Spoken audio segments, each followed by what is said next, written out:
una vez más a Canal T, a este campus virtual donde estamos estudiando el derecho romano. Quiero aprovechar la oportunidad para agradecer a todos aquellos que hacen posible esta conexión virtual y también a ustedes por seguir empeñados en seguir estudiando y en alcanzar una profesión para tu vida. Nosotros queremos animarte, queremos pedirte que sigas como hasta ahora perseverante en este estudio del derecho de la profesión de abogacía. Queremos también agradecer a los tutores que permanentemente están con nosotros apoyándonos y ayudándonos. Y en esta oportunidad tenemos un tema interesante. Estamos empezando la segunda unidad, aquella que trata acerca del derecho de la familia y las personas en el derecho romano. ¿Es posible esto? Es posible que los romanos hayan tenido un alto concepto de la familia y también hayan tenido un alto concepto de la persona. Es posible que hayan tenido una legislación y una norma y muchas leyes que de alguna manera organizaban el tema de la persona humana. Pues es así. El derecho romano fue uno de los derechos que regulaba y legislaba mucho sobre las personas y bastante sobre la familia. En esta unidad vamos a aprender acerca de estas instituciones y vamos a aprender la genuidad, la genialidad con la cual los romanos administraban y legislaban respecto a estos dos bienes jurídicos. Vamos entonces con la primera diapositiva de presentación. Derecho de la familia y las personas. Tema 1, las personas. Pero vamos a estudiar una primera parte de las personas. Vamos entonces a entender un tema acerca de la personalidad jurídica. Para los romanos es la aptitud a ser sujeto de derechos y de deberes legales, el poder desempeñar un rol activo y pasivo en la vida jurídica. Para gozar de la personalidad completa era necesario ser a la vez libre, ciudadano romano y jefe de familia.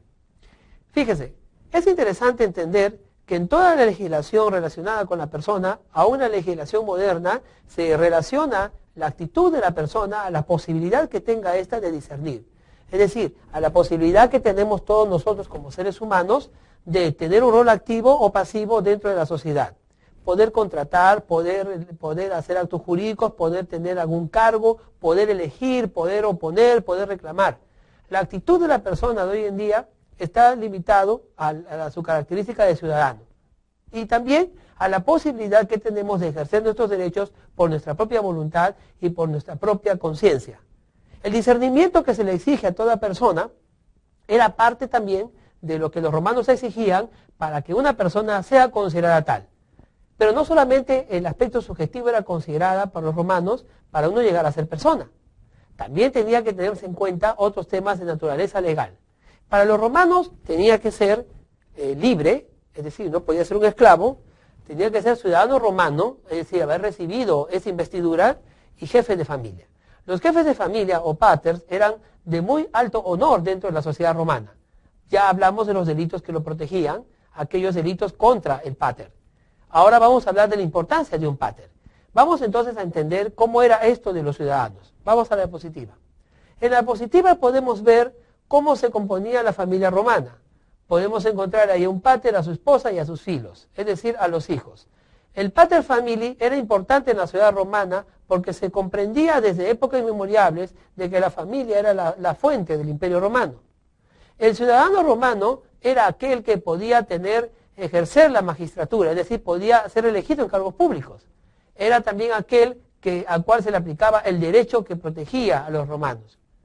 Es también aquel ciudadano que podía no solamente ejercer cargos públicos, votar, sino que podía reclamar, exigir y formar parte de la protección y de la vida pública, del comercio, del ejercicio de sus derechos. El ciudadano romano, era la base de la sociedad. Para ser ciudadano romano, había que ser primero una persona libre. Para los romanos, era una persona libre toda aquella que no sea esclava. Si alguien era esclavo, no podía ni soñar en ser un ciudadano romano. Dentro de las personas libres, estaban también los llamados status civitates, es decir, ciudadanos romanos y aquellos que no eran ciudadanos romanos.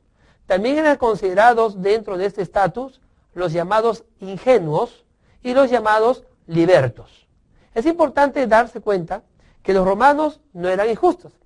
Consideraban que un ciudadano romano, o no ciudadano romano, pero por último romano, era una persona libre. Sigamos. ¿Quiénes eran los ciudadanos romanos? Era requisito ser ciudadano romano, pero en el Estado romano habían existido hombres libres que gozaron directamente de una protección legal sin ser ciudadanos. Respecto al ciudadano romano no había ninguna discusión. El ciudadano romano era protegido por el Estado y por la ley. Pero había también una protección legal para aquellos que no eran ciudadanos romanos, es decir, que no habían obtenido la ciudadanía romana. Estas personas eran conocidos como latinos, peregrinos y libertas o libertos.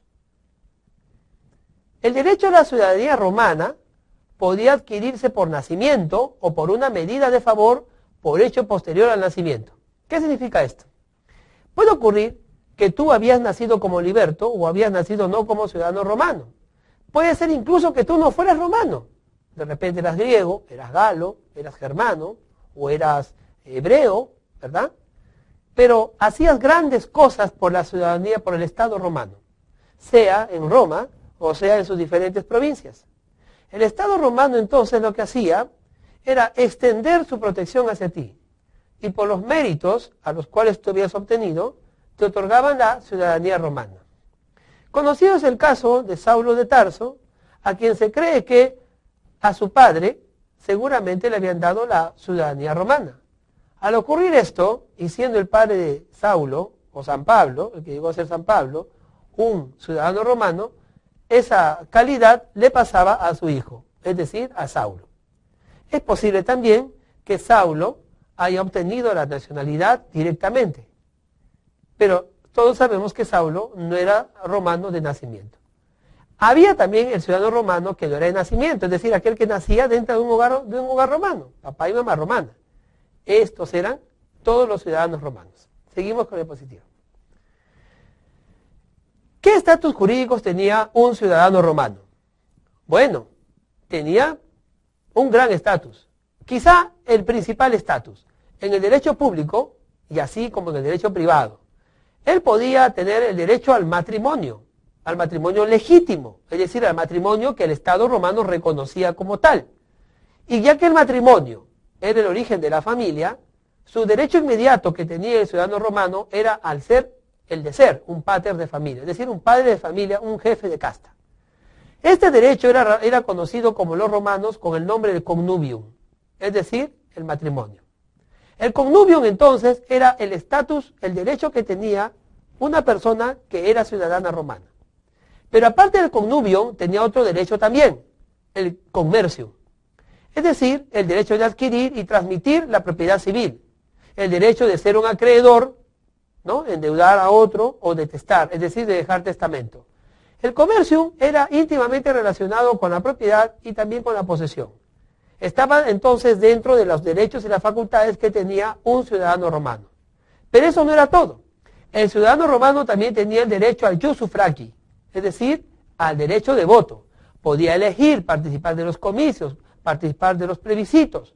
El ciudadano romano podía ejercer ese derecho de voto, de expresar su voluntad. Y también podía ser elegido como un magistrado o como alguien que detenta una investidura de poder. Este derecho del ciudadano romano se le conoce como el jus honorum. El jus honorum no estaba en todos los romanos, solamente en aquellos que eran ciudadanos.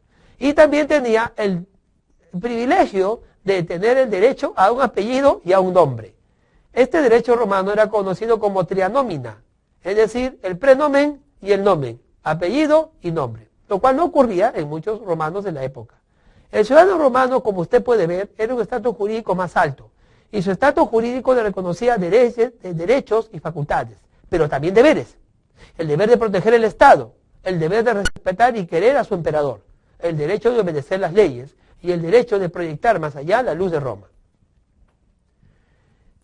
Tenemos en la imagen, en la diapositiva, dos imágenes, una que es de la época romana antigua, o Alto Imperio, y otra que es de la época romana posterior, ya con influencia del cristianismo del Bajo Imperio. En ambos, el matrimonio o connubium era parte de la vida diaria de ellos.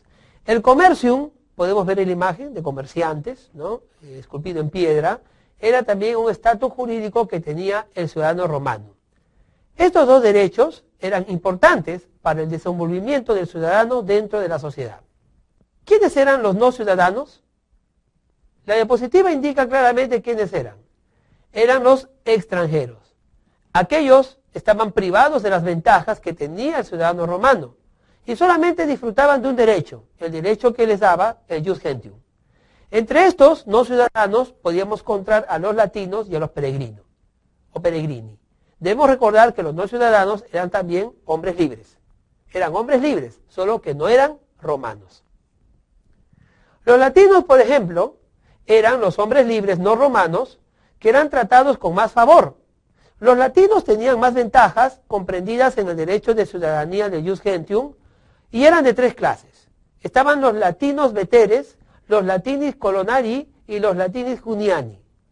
Estas tres clases de latinos no tenían gran diferencia entre sí, más que el origen de sus castas. Estos latinos gozaban de una condición jurídica. Era inferior a la de los ciudadanos romanos, pero tenían el derecho de voto. Es decir, los latinos podían votar. Eran ciudadanos extranjeros, pero considerados como parte de la masa votante. Lo que sí no podían es ser elegidos. Es decir, los latinos, en cualquiera de sus clases, no tenían el derecho al jus honorum. Solamente tenía derecho al jus honorum un ciudadano romano. Ahora, los latini prisi tenían el connubium, los demás tenían el commercium. Es decir, solo los latini prisi podían casarse en un matrimonio que podía reconocerle un estatus de pater family. No así el latini juniani ni tampoco los latini colonari. La ley Julia, por ejemplo, del año 90 a.C., acordó el derecho de site, es decir, de vivir en una ciudad y de poder compartir una vida social romana. Se le ofreció a todos los latinos que vivían en Italia y que no eran ciudadanos romanos. Y para hacerlo, solamente tenían que transportar su domicilio a la ciudad de Roma. En esta fecha, usted ya habrá adivinado, hubo una gran migración de todas las regiones latinas de la península itálica hacia la ciudad de Roma, donde al llegar fueron empadronados y todos ellos adquirieron la ciudadanía romana. Fue una oportunidad única en la cual los latinos, en todas sus modalidades, lograron ser ciudadanos romanos, para poder ejercer como un ciudadano romano todos los derechos que ellos tenían. Los peregrini, por su parte, eran los peregrinos propiamente dichos, peregrinos, que habitaban y venían de otros lados del mundo de Roma, y que habían hecho sus estados alianza con el Imperio Romano. Los peregrini eran también hombres libres, solo que no eran ciudadanos romanos ni tenían el estatus de los latini. Habían dos clases de peregrini o peregrinos. Uno de ellos eran los peregrini ordinarios y los peregrini dediticios. Los primeros, es decir, los peregrini ordinarios, eran aquellos que habían obtenido ese derecho por guardar costumbres y leyes de su origen. Entre los peregrini ordinarios podemos contar a dos grandes grupos étnicos. Uno de ellos eran los helenos, es decir, los griegos, y otros eran los galos, es decir, aquellos habitantes primitivos de la Galia, de Francia. Es interesante entonces ver cómo incluso en los hombres libres habían ciertos estatus bien marcados en lo que refiere a la sociedad romana. Los peregrini entonces, dediticios, pertenecían a ciudades con las cuales Roma no había concluido ningún tratado, o bien se trataba de personas condenadas a penas graves. Los peregrini dediticios eran aquellos que pertenecían a un estado que no había hecho alianzas con Roma, es decir, dependían enteramente de simplemente su personalidad. No gozan del connubium, es decir, los matrimonios que ellos lo hacían bajo las normas y leyes de sus costumbres, de sus pueblos. Pero no reconocía el Estado romano ese matrimonio como origen de alguna casta o como investidura de pater family. Recordemos que ni siquiera eran ciudadanos romanos, simplemente eran hombres libres.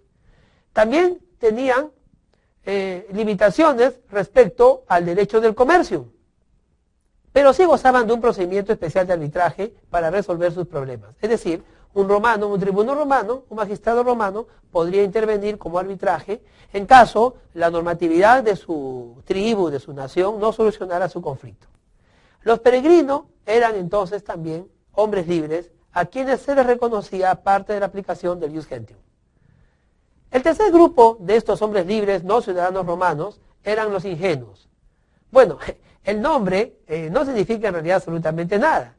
No eran personas realmente ingenuas, ¿no? Eran más bien aquellas que nacían libres y que nunca habían sido esclavos en derecho. Es decir, personas que habían nacido de diferente nacionalidad, pero que no nacieron siendo esclavos. Es decir, sus padres eran hombres libres. Los que han sufrido esclavitud, ¿no? Con los piratas podían ser latinos o peregrinos. Obviamente, los piratas no eran reconocidos tampoco como ciudadanos romanos. Muchas veces los piratas de la época romana eran fenicios o eran gente que vivía muy lejos, ¿no? De otros de ultramar que venían y comercializaban con esclavos. Los libertos sería el grupo siguiente. Los libertos, llamados también liberti o libertini. Los libertos eran aquellas personas que, habiendo salido de la esclavitud en forma legal, se convertían en personas libres. Es decir, eran liberados por sus propios amos, quienes por gracia, por bondad o también en pago de alguna gran obra, de algunos años de servidumbre, de algunos años de servicio leal y abnegado, ellos le concedían su libertad. Podía ser también que un esclavo pagara su libertad, es decir, juntara dinero o tuviera familia liberta, ¿no? Que pudiera pagar por su libertad. El amo podía recibir, fijar un precio y declararlo liberto. Estos hombres libres, mujeres libres, ¿no? Eran entonces aquellos que habían tenido una esclavitud, pero que se liberaban de ella. Se llamaba manumisión, el acto por el cual el amo confería la libertad a su esclavo y renunciaba a su propiedad. Recordemos que en la época romana el esclavo era considerado res, es decir, una cosa, y como tal podía ser sujeto de ponérsele un precio. Una vez puesto el precio, entonces el esclavo podía comprar su libertad y el amo tenía que renunciar a su propiedad. Es decir, en realidad no le otorgaba la libertad. Lo que hacía el amo era renunciar a la propiedad y el efecto inmediato era el otorgamiento de la libertad, porque era una res, era una cosa. Bueno, yendo un poco más allá en la historia, podemos mencionar que el gran emperador Justiniano, en la época de él, los libertos se podían ya casar con ingenuos y quedaba ligado a su amo por los vínculos del patrimonio.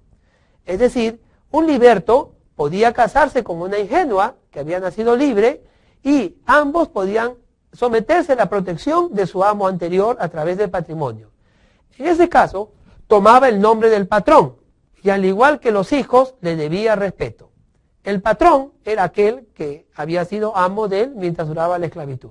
Es interesante entonces darnos cuenta que en la época de Justiniano, es decir, ya en la época baja del imperio, en el imperio romano de Oriente, Justiniano concibió la idea de poder lograr que estas castas sociales, estas clases sociales, que ya se habían diluido un poco para su época, pudieran hacer connubio, es decir, haya relación matrimonial y formar, pues de alguna manera, una cohesión de familia a ese nivel. Bueno, el liberto no goza del derecho de sufragio, ni tampoco del derecho honorario, es decir, no puede ser elegido. Pero el emperador podía anular esa incapacidad por la concesión del anillo de oro. Y a través de una resolución, un mandato judicial, ¿no? Un edicto imperial, llamada restitutio natalium. Es decir, algo así como restituirle a él, ¿no? Esa posibilidad de que este liberto, este hombre libre, ¿no? Que había sido esclavo y que ahora ya no lo era, podía ejercer el derecho de sufragio y podía incluso ser elegido para algún cargo, pero siempre que venía esa bondad del emperador. La restitutio natalium forma parte de esos sistemas de igualdad, de esa búsqueda de igualdad en la sociedad romana. La novela 78 del emperador Justiniano, o sea, un edicto, una norma que él dictó, concedía estos dos favores a todos los esclavos libertos. Recordemos que la esclavitud en la época romana no reconocía estatus, ni tampoco genialidad, ni tampoco estatus cultural. Un esclavo de un romano podía ser un gran filósofo, un gran pensador, un gran músico, producto de las conquistas de Roma en las naciones y en los estados y en los pueblos a las cuales Roma sometió política y militarmente. Tú podías ingresar a una sociedad muy organizada, como el Imperio Romano, ingresaba y extraía de allí a lo mejor de su cultura. Habían escritores, habían poetas, habían filósofos, habían científicos de otras culturas que formaban parte de la esclavitud de Roma. Los esclavos en Roma en realidad eran heterogéneos. No solamente estaba aquel esclavo que podía alzar y servir en el agro o en la minería, no. Estaban los esclavos que podían servir en las casas, podían servir incluso como compañías, incluso como amigos. Uno podía estar en las grandes fiestas romanas siempre con un esclavo al lado, a quien obviamente tenían que vestirlo adecuadamente para la ocasión, pero era un esclavo.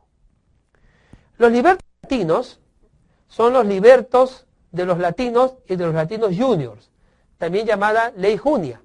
Estos libertos latinos vivían libres, pero morían esclavos. Ellos gozaban del connubium y del commercium, pero no podían testar, es decir, no podían dejar testamento, y sus bienes al final tenían que ser devueltos al patrón. Algo así como un pequeño anticipo de herencia, donde el liberto latino podía gozar, ¿no? Pero al final tenía que, del bien que él compraba o comerciaba, pero al final tenía que devolverlo al patrón. Los libertas peregrinos eran los emancipados, de los peregrinos según su ley nacional. Pero desde la ley Aelia Sentia son aquellos cuyos amos eran ciudadanos romanos, pero que habiendo sido condenados se les reputaba indignos de la ciudadanía. Puede ocurrir que un liberto peregrino, es decir, un esclavo, ¿no? Un esclavo que luego fue liberto, un esclavo, pudiera cometer un delito. Se le podía liberar, pero no se le concedía la ciudadanía romana por este hecho. Su condición era la del peregrino de Didice, es decir, no pertenece a ninguna ciudad. Justiniano abolió esta condición de liberta peregrino. Quiero comentarte algo. La importancia de la familia y del ciudadano y el escalafón que existía en Roma acerca de ellos era importante. ¿Para qué? Para una organización social preconcebida, o en todo caso una organización social y un estado social definitivamente aceptado para la época y que servía para el momento en un imperio que tenía las castas muy confusas y en una heterogeneidad absoluta de población. La existencia de ciudadanos romanos dentro de lo que nosotros conocemos como el estatus social era necesaria para la distribución del poder.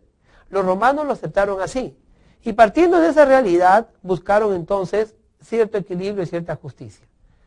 El estatus primero de patricios, plebeyos y esclavos se fue matizando y complicándose más conforme fueron apareciendo los diferentes estatus dentro de los estatus.